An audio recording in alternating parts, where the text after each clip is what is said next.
కర్నూలు జిల్లా ఎమ్మిగనూరు నియోజకవర్గం వైఎస్ఆర్ కాంగ్రెస్ పార్టీ ఇన్ఛార్జిగా ఎర్రకోట రాజు రెడ్డి నియమితులయ్యారు. తన తాత మాజీ ఎమ్మెల్యే ఎర్రకోట చెన్నకేశవరెడ్డి అడుగుజాడలలో నడిచి ప్రజల సమస్యలపై దృష్టి సారిస్తానని ఆయన తెలిపారు. అలాగే విభేదాలు లేకుండా ఐక్యతతో ముందుకొస్తున్నాను అని సాగుతాను అని కూడా పార్టీ నేతలు కార్యకర్తలకు సూచించారు. పార్టీ విజయానికి రాజు రెడ్డి తన వంతుకు కృషి చేస్తానని తెలిపారు. తనపై నమ్మకం ఉంది. ఇన్ఛార్జిగా నియమించినందుకు పార్టీ అధినేత జగన్కు రాజీవ్ రెడ్డి కృతజ్ఞతలు తెలిపారు.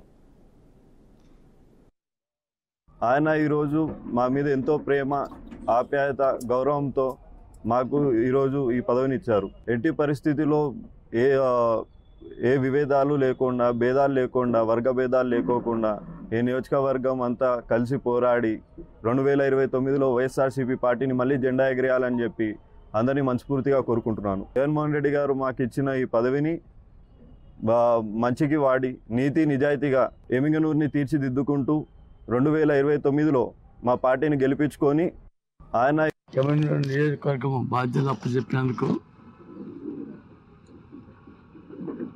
నాకు చాలా సంతోషంగా ఉంది. అదేవిధంగా నేను కానీ,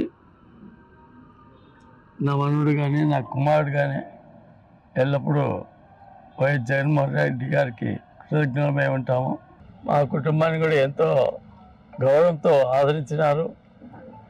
అదేవిధంగా నా మనవడు రాజురెడ్డిని కూడా ఇక మీద ఆదరిస్తారని భావిస్తున్నాను. ఎమ్మిగనూరు నియోజకవర్గం బాధ్యత అప్పచెప్పినందుకు